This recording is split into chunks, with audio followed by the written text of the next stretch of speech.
I can't afford to pay whatever it might cost to get this tax planning done. The issue is that we're looking at things again from a scarcity mindset, not from how do I increase my profits, how do I build my wealth, how do I minimize my tax, but I can't afford it. By not doing tax planning, they're sitting in, this horrible place, and it's just going to compound and get worse. You're here now and you've got 2.5 months till 30 June. One core thing is you want to know where your taxes are going to land at the end of the year. So you know you've got pretty much until May next year to get them paid. But I think the other piece of this is if you can do it ASAP right now, you can sit there and go, okay, cool. If this is where I'm sitting now, this is what I've got to do before 30 June from an income generation standpoint. So I'm more bankable. I can obtain finance. I can create my wealth. That's even more important in my belief. It's really about executing now. This is proactive. This is real. This is tangible. This is the one thing I say with strong conviction is even if you want to come in and just do this, if you're not getting it, you must be getting it.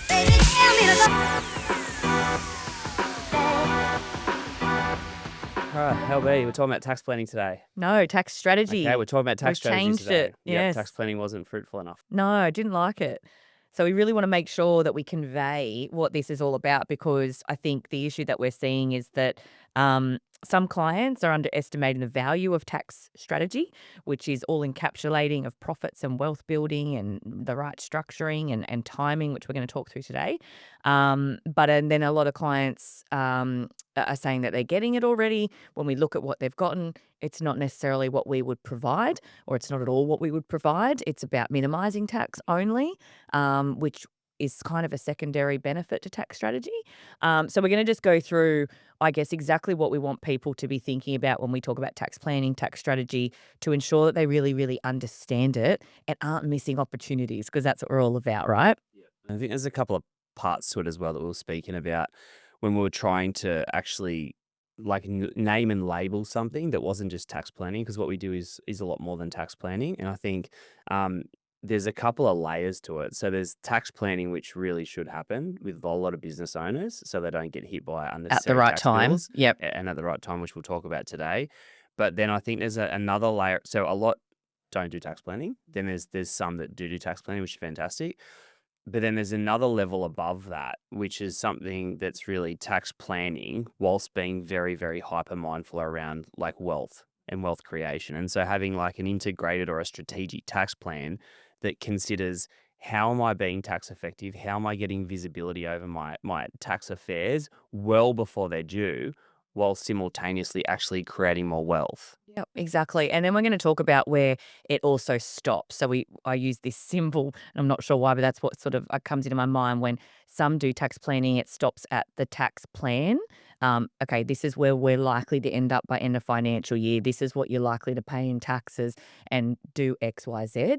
But some accountants or some people stop there and think they've done enough, and we obviously love accountants, but what we're saying is we need to go a step further. When we're helping people, we need to go ongoing advisory in how you pull all the profit levers, how you increase your profits. Yes, we want to minimize tax, but we want to talk about how we use cash, and we use profits, cash, to leverage finance to build a property portfolio or do developments, whatever it might be, invest how you like, build wealth. So that's the further part we want to go into. And the beauty is you can have both. So real effective tax strategy is when you can get out of paying tax, but you can actually make wealth at the same time.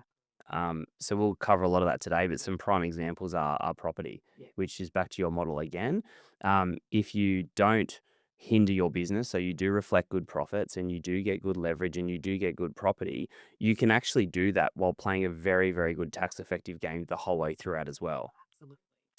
So let's talk about the problem first. I want to talk about the issue of not getting tax planning right now and the problems that arise from that, because we've really got to elicit that first, I think. So what are some of the big problems of business owners right now, or individuals that aren't getting tax planning at all? What's the implications? What's the big problem? Yeah, look, I think the first thing, the barrier or the problem is some say they can't afford it right now because the economy is tough. So they talk about, I can't afford to pay whatever it might cost to get this tax planning done.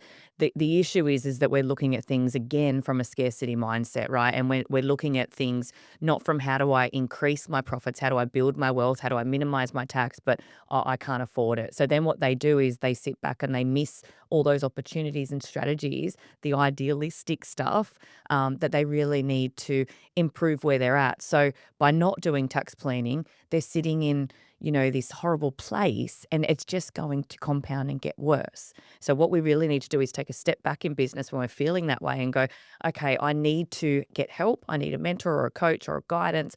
I need some sort of clarity around where I need to go next because I don't want to stay here. I want to go here. Okay, so that's the biggest one I'm seeing is that barrier because of the economy and because of profits being low. But it's the most important time to get the help. Yeah, and I think there's also based on the current time, there's a lot of business owners trying to like avoid a lot of tax, like get out of a lot of tax, play the tax, like really minimize what they're paying to the government right now. And they're the ones that almost like they need, yes, tax planning a lot, but they need strategic tax planning so they're actually not hindering themselves with, like you said, all the options on the table. So what I feedback from clientele or people that we speak to is there's also some business owners that aren't getting any tax planning. Okay, so they're not getting any proactive advice, and if they are getting proactive advice to some degree, it's not happening until May or June when it's just too late. So the implications of not getting tax planning done, ideally around March, April each financial year, is you get smacked with a tax bill, you get blindsided with a tax bill, you don't know where your numbers are going to end up. You can't deploy strategies before 30 June to save you some tax. You can't deploy strategy to actually create some wealth before 30 June. For example, if you invested in a property or you move some money into super for contributions for a property or whatever it may be, you're missing a window of opportunity. So I think not Timing is having everything. yeah, and like we'll talk about in a segment in a little bit, like even cash flow, like a big thing for a lot of struggling to some degree business owners right now is not knowing before the financial year ends where their tax is going to land, and then 30 June coming around so fast, and then their affairs not getting done until end of the year or even towards that sort of next year May deadline and then they're like, wow, I just got hit with a 50K bill, 100K bill, didn't even have the cash for it. Yeah, they're continually blindsided, and this is that's the big part of tax planning that we want to avoid, the cash part, because we see it all too often, whether it's our clients that delay tax planning or don't want tax planning, or they maybe want to dig their head in the sand for a bit and hope that the tax might just go away. It doesn't. It obviously just gets harder and harder because we're not planning for it. And it goes back to the last episode, which was all about getting things done faster and making sure we're planning for what's ahead. They're the two critical points in tax planning as well, because we want to make sure that we're not missing opportunities to build more wealth, to leverage finance, to buy good property or develop property, because you can even do that before the end of financial year as well. If you're doing things, all the things that we talk about in these meetings, everything's at your doorstep right now. If you know what tax you're likely to pay, you're planning for your cash flow post 30 June, and you feel in control, and then you like deploying other strategies as you go, and it's really super simple.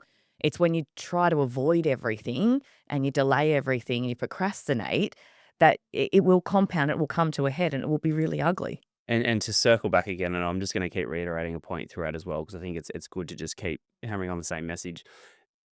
I think it's a huge benefit if there's a tax plan that's done for a business owner April or May. But I think when you can look at that tax plan simultaneously with looking at, okay, cool, our profit position, like you said, and how can we actually utilize this to invest more, buy more properties, do more things while saving tax, you've got a good integrated plan. You're really ahead of the game.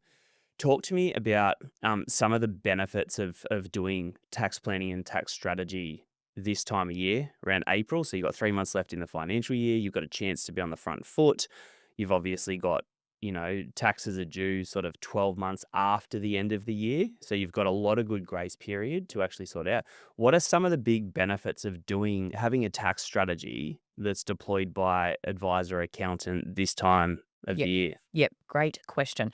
The first thing I want to talk about is something more positive, which is because I don't want to do this as just, trying to do the scaremonger thing. Like, this is really about when you go in April. I'd say April is ideal. May's a little bit late, but it's not too late. June is too late in my mind, but we do have some people asking for it and we're trying to pull them back, right? April is good because it's the last quarter to make uh, a really big dent in your business, and you can come into a tax planning meeting, and we can give you the results that you've had for the last sort of 9 months, and then project what it's going to look like. And it can be a really good motivator to go, "Hey, we're actually doing pretty well. Like, let's kill this last quarter." And for us, we monitor financials every week. Some businesses don't. Some are surprised by the results, which we don't want them to be. That's why we like the ongoing meetings and advisory that we do, because it helps you stay on track. But some don't do it. So when they come in, they're really pleasantly surprised when they've got really good lucrative businesses, and that gives them that boost. For some others, it's a bit of a wake up call. Hey, you've only got 3 months left. You've got to get this done, right? So it can be really positive in that regard. The other side of it is, with the timing of it, is like we said just before, is that you need to make changes and implement strategies before the end of financial year is over, really, because there's some things that can't wait till after when we do the tax returns. So it's really super important to make sure that we're doing it with enough time to implement the strategies, and to ensure that we're all on the same page regarding that as well. What about you? You've got a few good options here too. So Yeah, if I look at what's happened a lot lately, is clients come in to see, like you just said, they what they want to see. Okay, the 9 months of trading. This is where the profit's at. This is where the taxes are going to be. This is what we could do to sort of mitigate the tax. But the real benefit is the conversation can steer easily away from tax and then go back to this wealth piece, which is, okay, cool. This is where your profits are. This is where they're likely to be for 12 months. Based on this, this is how much servicing you could get, which means this is how much property you could accumulate and also get it done in a tax strategic way. So it becomes a very fruitful conversation that's, yes, let's play a smart tax game, but let's also play like the wealth game, because there's some things we can do in the last quarter of the year to really then be able to create more wealth post 30 June. So it becomes a two-piece, plan. It's really like, how do we finish this year strong, not avoiding tax, being mindful of tax, and being mindful of the cash impact, and being mindful of the structure to mitigate it, while simultaneously going, "We might be able to create a couple of 100K extra in wealth here by piggybacking this profit position." yeah, I was going to say, actually, and something we're going to talk about is structuring. Like, knowing what structure you're meant to finish off the end of financial year at is really, really important. And we're going to go into that. Like, if you need to move to a company from a sole trader, you need to know before end of financial year. If you want to set up a trust, if you want to set up another company, whatever it might be, you need to do it before end of financial year as well. Yeah, it's a good segue, because I think back to what I just said around mindful tax strategy. Mindful tax strategy doesn't necessarily mean, hey, let's just go and throw 50K in some stupid expense that we don't actually need, right? Mindful strategy could be, let's still maintain the same profit or the same income that we've got for this first 9 months, and then the back end 3 months. So we look really, really great for the banks. We look really, really great for finance, and we look really, really great for property acquisition. But let's just still reduce the cents in the dollar by being mindful tax strategy in our structuring. So like you said, then you structuring really comes down to buckets or cents in the dollar tax. Okay. Now, keeping this simple for the audience, an individual first, I'm going to use parameters here. So I'm not going to go exactly to the dollar, so it's easy for the listener to digest. First 20K, there's no tax for an individual. Then 20 to about 50 is close to 20 cents in the dollar, okay? Then from there up to about 130, it's 30 cents in the dollar, okay? There's Medicare levies, etc. And then over and above 190, it's about 50 cents in the dollar, right? Companies are 25%. That's it, okay? So you can see how the company sort of inserts itself over about 50K as being beneficial. And then you've got super funds at 15%. So again, we can still look just as good for the banks, not do anything dodgy or anything, but just be mindful of our buckets of where the profits or the income gets placed, so that we're paying as little cents in the dollar as possible, whilst remaining looking really attractive. So we've got more opportunity. Yep. And protecting us from a risk point of view, which we'll talk about at the end as well. Absolutely. So that's as simple as structuring's got to be when we're talking about tax planning. It's a game of dollars. Yeah. And it's a game of percentages. So it's just where the money gets allocated. And often, um, when banks assess you for lending, for a property portfolio, me for lending, they're going to look at, okay, cool.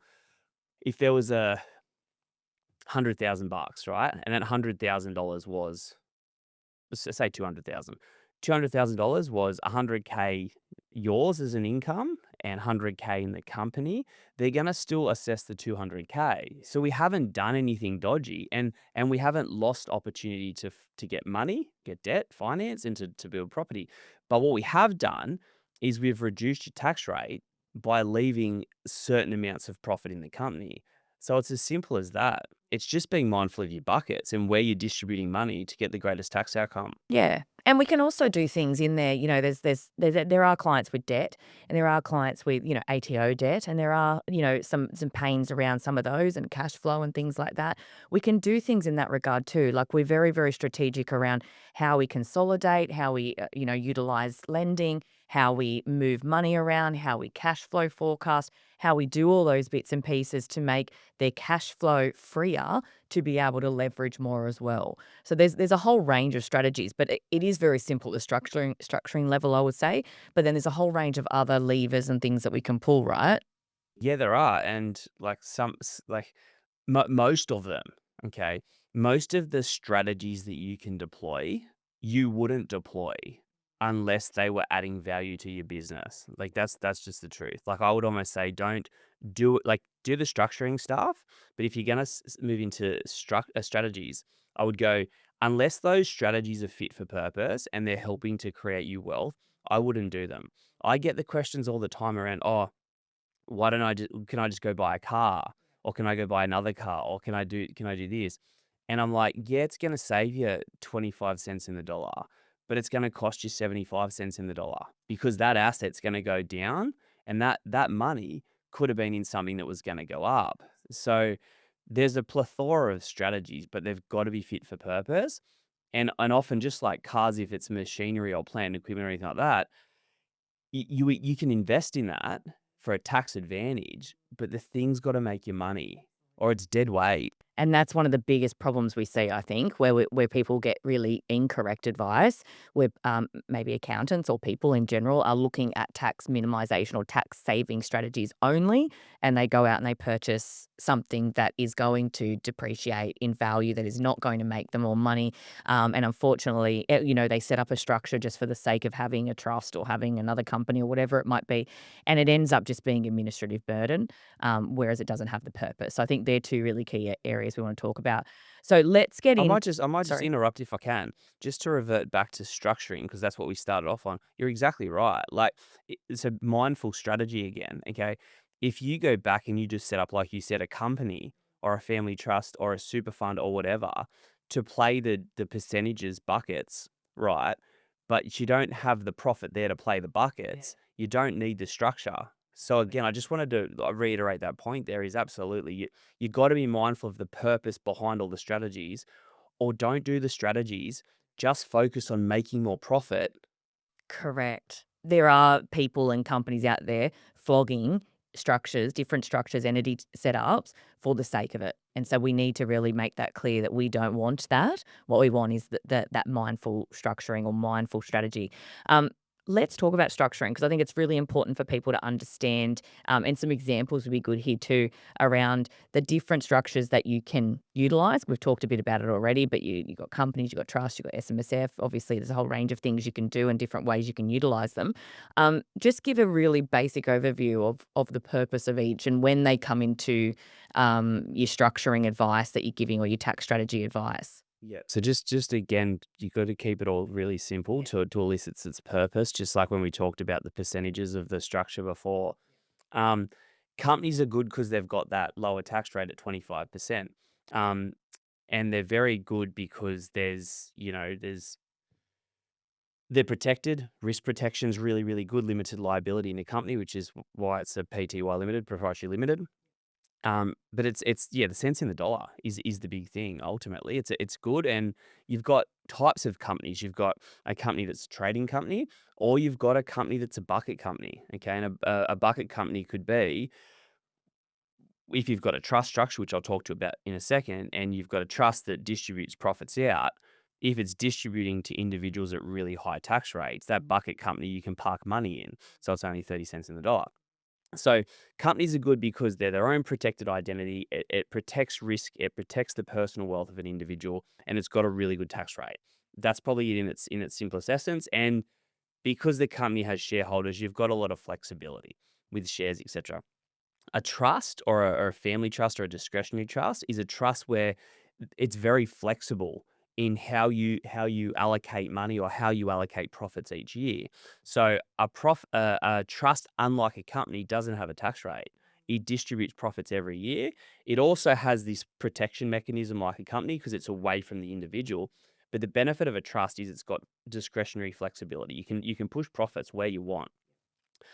What I love to see is I love to see them working in harmony with one another because you've got a company that's got a really good tax rate, really, really good tax rate, and you've got a trust that can move money to a company or a corporate beneficiary. You can move money to individuals, et cetera, et cetera. So they've both got their own benefits to what they do. Then you've got super funds, which are the lowest tax rate. It's 15 cents in the dollar, but super funds are for retirement. That's the mechanism behind it. But super funds are really good to have money moved over because you're moving it from 25 up to 50 cents in the dollar to 15%.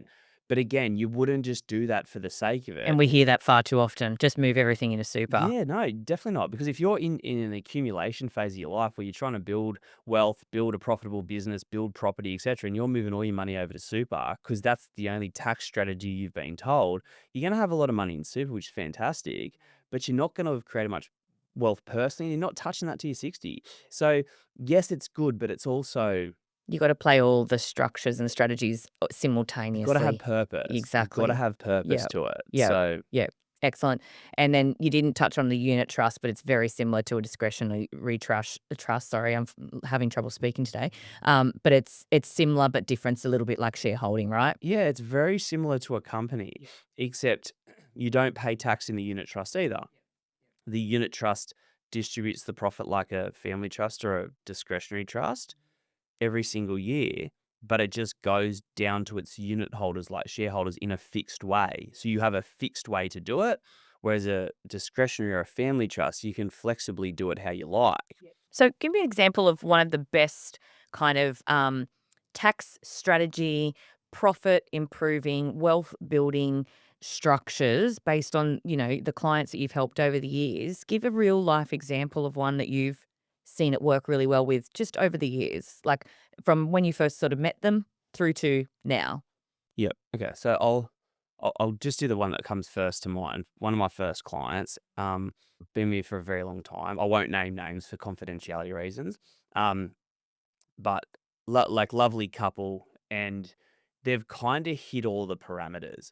So initially they came to me and they had a family trust set up, which they still do, and the business trades out of the family trust or the discretionary trust. So each year back then they had, we'll call it, six, 700K of profits, and they would allocate those profits through that trust effectively to themselves individually. And they would pay above back then 180K, they'd pay 50 cents in the dollar, which is giving the government 50 cents in the dollar. It's just completely unnecessary. So we brought into that structure a bucket company. And this bucket company was to cap the money at 30 cents in the dollar. So they could pay themselves each 200K, or close to 200K. So their top tax rate was like 40%, never went above that. And then they were able to move the balance of the money to the bucket company. So it ticked the box in terms of the utilization of a trust and a company structure in that particular way. Um, then that relationship continued to go from there, and we went on a journey of a property, like in their own name, investment properties, etc., etc. They started to build good investment properties early on, through some of the guys that we work with now. Like Matt Sharp's been involved, and we've done stuff with him before. So he was involved in the infancy, and we've got another few brokers we work with. So I haggled a lot with them to use buyers agents, do it the right way. Don't just buy property for the sake of it, all this sort of stuff. And they've got like I don't know, probably a $7 to $10 million property portfolio now. Back then, a lot of their property was bought really well, but it was quite highly geared. So what I mean by geared, a lot of debt on the property, a lot of interest to claim, a lot of depreciation as well, a lot of all these things, which created a negative, if you like. And that negative was quite big back then. Okay. Um, Now, with the negative that they had, it wasn't necessarily big negatives for cash flow because depreciation isn't a cash expense. It's like claiming the construction of this thing we're sitting in right now. So they had big depreciation. It was effectively cash neutral, but tax very negatively geared. So it helped them get a lot of money reduced in their own name. So they're back to my point, their incomes were like 200. Sort of took it down to about 170-ish, 160. So we played a really good game there. Those properties grew substantially. They probably grew on average, sort of 15 to 25% per annum. Really good wealth strategy, really good tax strategy. Then they were like, how do we do this more? And I said, like, we just can keep doing it more and more and more based on, utilization of equity, etc. But I said, you've also got a lot of money in super that's invested in stocks and stuff like that, returning on average 10%. And so what they needed is they needed business real property. Business real property just means they needed an office or they needed a place to run their business out of. So then they went, still used the buyer's agent and the broker and the team. They went and bought commercial property down in Sydney in that super fund that's grown very substantially as well. And so every time they're moving money from, for example, the trading trust, right? 30 grand each year over to super, their money is going towards an asset, which is the commercial property or the office, which is growing substantially each year as well. And they would rent off that. Renting Yep, off that yep, initial family yep. trust, that's paying the rent over. Plus it's paying the super over as well, the contributions. So what they're doing is they're playing a very tax effective game through their whole family and their whole structure, but they're simultaneously creating wealth through the whole thing as well.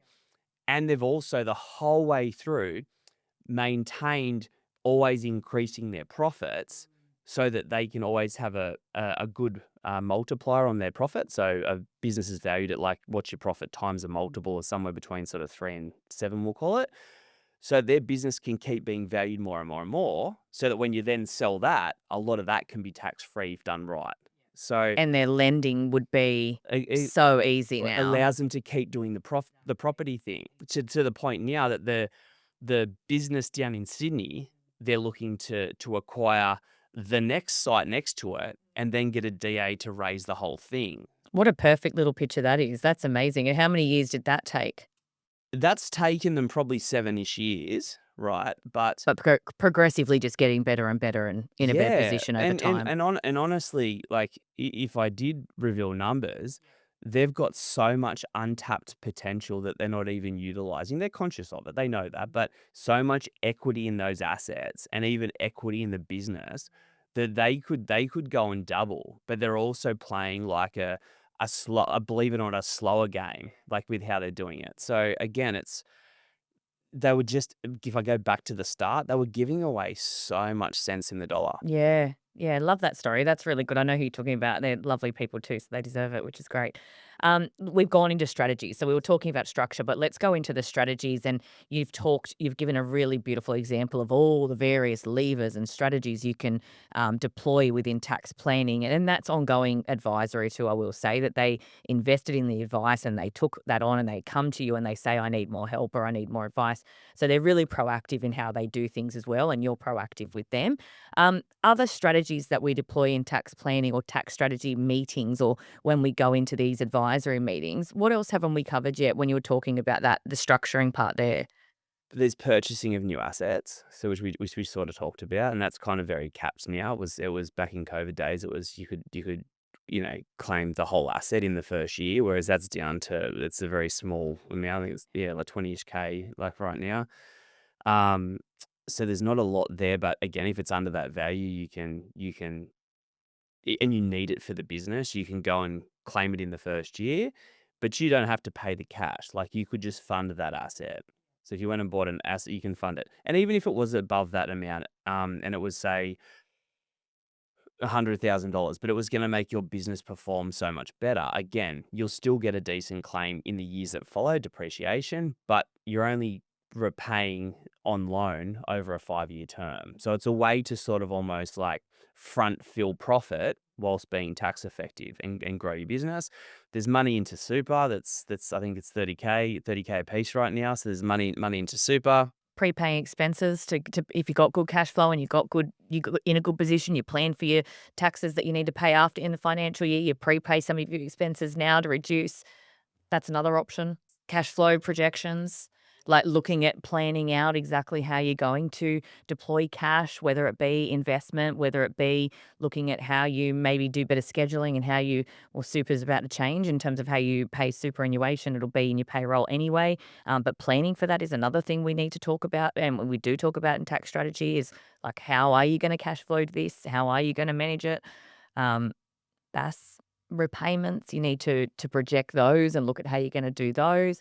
And obviously just your normal cash flow obligations and looking at where your profits are gonna come in and when you're gonna have to pay liabilities or expenses, et cetera. That's another thing we cover a lot, isn't it? Yeah, and it's a little nuance as well that when you've got back to this whole always being mindful of your income and your profit, if you've got depreciation in that it's 100K and it's taking your profit right down, so then you're like, okay, well, that's affecting my bank lending or my servicing. They usually add back depreciation. So even though you've used that to get your taxes down, as long as you were investing in that asset or those assets to grow the profits of your business, so stuff that you're going to get a good utilization out of or production out of, if that takes the profit right down from a banking standpoint, they'll go and they'll add it actually back, which is great because then it's hitting a tax angle, but it's not hindering a wealth angle. But again, the caveat to all of that is don't go and pay 100K for something, even if it's financed, if it's not going to produce your profit and get a good utilization out of the asset. Absolutely. So we really do sense check people too when they come in for these meetings. What I'm finding is they come in with ideas around their business, how they're going to do certain things, and we really ask those key questions. How is that going to improve your profit? How is that going to improve your wealth position? Why is that investment where you're choosing to deploy your money? What's the ROI on that? And what it does tend to lead it back into is just this real newfound strategy around, okay, that's right. I know what I'm here for. I need to build profits in my business. I need to leverage finance for positive or productive debt. And I want to deploy it in a way that's going to build wealth faster and better for my future. So we do tend to go into those meetings, even though the intention isn't just around like property investment. The strategies that come out at the end, okay, let's hook you up with a buyer's agent. Let's hook you up with a broker. Let's deploy the trilogy mindset and let's get going on that. Another thing as well, and it's always critiquing the mindset around why you're doing something.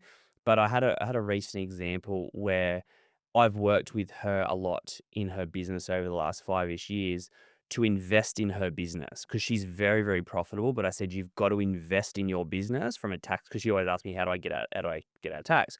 She's built a huge portfolio of property. So that's partly her motivation, but her other motivation, which I understand, is just helping her to build a business that's not so heavily reliant on her. So one of the best tax effective things you can do in your business before 30 June is, for example, if you're investing in systems or you're investing in people or you're investing in advertising or whatever that you know is going to bring more profits, or it's going to create more time you not being in the business, that's probably one of the best tax strategic moves you can make. And so for her, bringing in more people, even though her P&L's slightly going down, it's tax effective, but long term, it's creating a more valuable business for her, giving her more time and freedom, which I think purposefully is one of the best strategic games you can play. 100%. We shared that little, you and Kurt and I were messaging the other night, and I came up with that little formula. What was it? It was something like profits plus people plus systems equal value.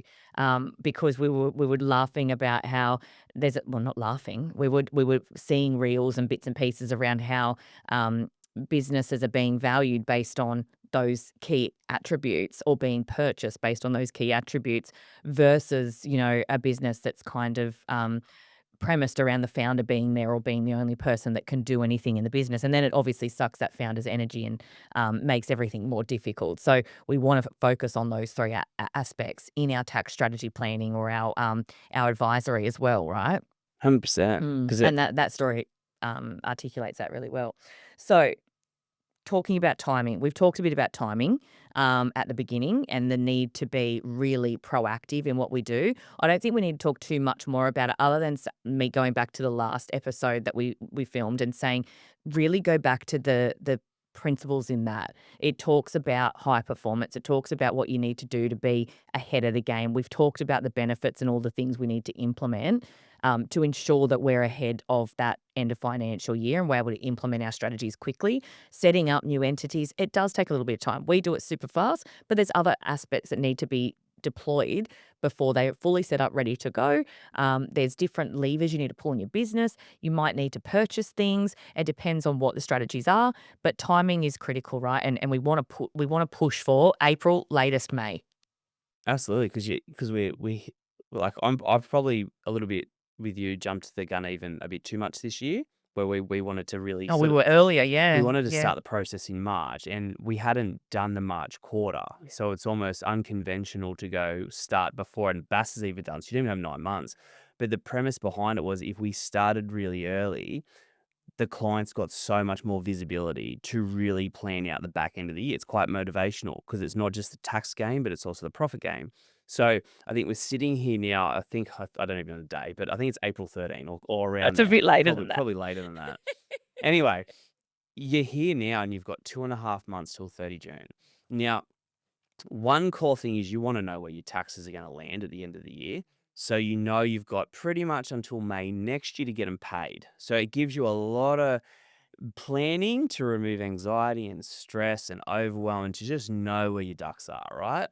But I think the other piece of this is if you can do it ASAP right now, you can sit there and go, okay, cool. If this is where I'm sitting now, this is what I've got to do before 30 June from an income generation standpoint. So I'm more bankable. I can obtain finance. I can create my wealth. That's even more important in my belief. So yes, you are right. May's going to come around so fast, and then June's going to come, and then a lot of this is sort of too late until next year, and you can make so much more wealth in 1 year. So it's really about executing now. And it doesn't have to be convoluted and complicated, and it doesn't have to require a full waiting list. It just requires an accountant or an advisor to do a basic snapshot of where your P&L is, where your income is, where the tax position is going to land, and then what you need to do, what your options are purposefully between now and 30 June, and what you need to do to potentially make more money so you're in a better finance position come 30 June. I'd be pulling the trigger right now. Absolutely, and it is cost effective. Like, even though I don't like us talking about cost, I get people do look at the price of it, and it's really very we're quite efficient in how we develop tax plans and how we do the meetings and how we give the strategies, and then it's obviously up to the person to either deploy them or utilize us in an ongoing advisory sort of manner. But it's really cost effective as well, so I wouldn't let that be a barrier. Um, Risk and protection. Just quickly want to touch on that because there's a lot of benefits involved in tax strategy around risk and protection. Just give a quick overview. I know you talked about the company structure and the limited liability part there. Any others that you want to sort of add to this before we finish? When you're tax planning and you're mitigating risk whilst you're doing it, having legal entities involved that aren't you are really critical. And we did speak about that. Okay. So that's really important. Okay. Another key thing in tax planning that I suppose gets missed a fair bit is utilization of individuals in tax planning as well. So the way I was sort of, brought up with like mentors and stuff in this space was that you have, for example, the individual that doesn't have any risk, the wife, okay, holding a lot of the wealth and holding a lot of the assets if trusts aren't used for property portfolios. And the risk person that's in business, for example, they would have the ownership of a lot of the companies and the business trading. So that gives you a whole nother level of segregation or risk protection. But again, the more and more we're seeing property portfolios, etc., being protected in family trusts or discretionary trusts like we talked about before, it's giving that isolation of wealth as well. But another thing in risk mitigation land is always having degrees of separation between everything, just like I said. So if you have a business that has very high risk elements, so like you'll often see there's a lot of risk that needs to be protected around labor force or their payroll. That can stand in separate companies sometimes. to the actual business to get a level of segregation. Some businesses have a lot of value and intellectual property, right? They have websites and brands and a lot of things that need to be protected from the risky business component of the whole business. So then putting all that in IP companies and having that segregated. So again, you're always trying to keep valuable things away from other things that are risky. That's really it. So back in when I started, I didn't own any property. Still don't own a lot of property, to be honest. Right, like my wife does for that reason. Now that trusts are more involved, that gives us protection. Again, it's getting as many separations of value to risk is what I'm trying to Definitely. put down. Definitely. And I would just add in there also the other thing that a lot of people do not think to review, or even when you're first setting up an SMSF, is their insurances. And that's something that's super, super important, and particularly as you increase um, your assets as an individual, within your businesses, within your trust, whatever it may, as a whole, you need to ensure that you are insured correctly and at the right level, because we have seen things go south. Unfortunately, life happens for different reasons, and without that level of protection that is, where you're not insured to the level that you need to be, it can be really, really damaging to a family and individuals as well. So, financial advisors, obviously, we've got that in house as well. It's super important for that element too. It's so important, and I think the problem there. So it's a great point that you brought up in the risk protection piece. It's such an important point. I haven't struggled. I believe in insurances so much. I think what's happened historically is a lot of um, dodgy insurance stuff that's gone on and royal commissions and everything. So people have a bad taste in their mouth around insurances and the cost of them and the premiums and all that. But I completely agree with you. Like in its simplest essence, those personal insurances like life, disability insurance, etc., they're really to cover your butt if something goes sideways. And if you don't have them in place, it can be it can be pretty bad. Huge. So And we pay high premiums, you and I know our premiums, and, so we're advocates for it, obviously, and we believe in it, but we've had personal experiences with a friend who went through something super traumatic, and without those insurances there, it's hard enough as it is when you see that sort of stuff happen, but without those insurances, it's life-changing it to is the life nth degree. changing. Yeah. It's to the effect of, hundreds and hundreds of thousands of dollars. And then if you've got insurances, that's great, but then it's like the quality of the insurances because it's not easy to get paid. So you've got to have ease of access. That's So right. And having someone like Kurt in your corner who goes into bat and fights for you, which he obviously has done, is also critical, because you need to know when to call out the insurers. Where, like, no, sorry, this does need to be paid. This is what's covered, etc., etc. And he's done that many times and won. and I might just, for the sake of this podcast as well, there's a strategic tax way to do that insurance as well. So, for example, your long term insurance is like your life insurance or your disability insurance, which is very permanent based. They're very retirement centric. So, they're always usually best to be in super or a self managed super fund, etc. Why? Because they're tax deductible in there. They're not personally. So, if you go and pay them personally, and you can't claim it in your tax return. But if you have them through super, because they're there to protect your wealth and the longevity of your life and your wealth, they're to be best there. But things like income protection, which is protecting your income and your salary and the money you're making, should something happen, very tax deductible in your own name. So just knowing those simple things as well, you can play a tax game with insurance whilst also playing the wealth game, which is to protect the whole thing. So again, I think now that we're starting to get to the end of the session, it's just being super mindful that tax strategy is great, but it's got to make you money. It's got to create wealth at the same time. They've got to be best friends. Otherwise, it's just doing this, which will be at the detriment of that. Yeah. So I will say, exactly. We're finishing up, but I will say, from something that's become super clear, that was clear to us at the beginning, but as we've talked through today, there are a multitude of levers and areas to cover in tax strategy. And so I would say to anybody, if you're getting tax planning or strategy from anyone, including us, I would be saying, are we covering off all these bases, or am I just being told to put it into super? or something along those lines, because we need to all make sure that everybody has the ability to access that type of strategy during tax planning or tax strategy time. And I agree with you. We have to make sure we're focusing on profits and wealth. We can't stop at the tax minimization point. So before we finish up, we do have resources that we can give to people to sort of do your self assessment. But we're more than happy to talk to people as well directly about this type of stuff, to help with understanding what could go on in tax strategy.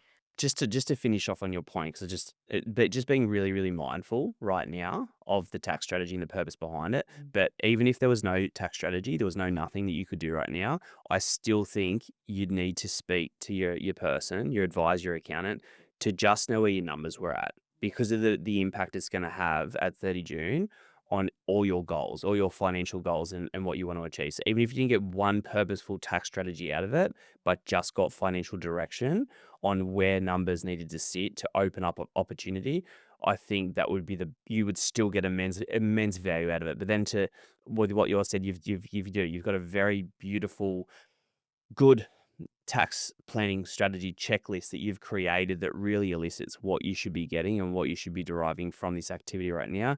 I think absolutely reach out. Like, we've got it, we can give it to you. It's just a magnified impact of getting some visibility right now on your financial position leading into 30 June. So we're big on, we spoke about that Everest model, removing blockages, barriers, limiting beliefs to getting help. Ask your current accountant to do this for you. If they can't do it, like, get our checklist, look what you should be doing. If you need help, reach out. Like, we're big on helping you climb the mountain. Last thing we want to do is see people miss out on, hundreds of thousands of dollars of wealth and tax advantage by not having somewhere to reach out to. Yeah, absolutely. And even if you don't want to get your tax returns done by us, just reach out for this purpose, because this is something I truly believe in. I'm not a salesperson, but one thing I will say is this is proactive. Like, reporting on the past, doing the history, like, that's part of what everyone's required to do because it's required, right, by the ATO. But this is real. This is tangible. This is it moves you, it moves your business. It's about what this podcast is all about. So this is the one thing I say with strong conviction is, even if you want to come in and just do this, or if you want the checklist, whatever it might be, if you're not getting it, you must be getting it. I couldn't agree more. I think just put your hand up, because why we do this podcast is to help. So just put your hand up. Baby, tell me to go.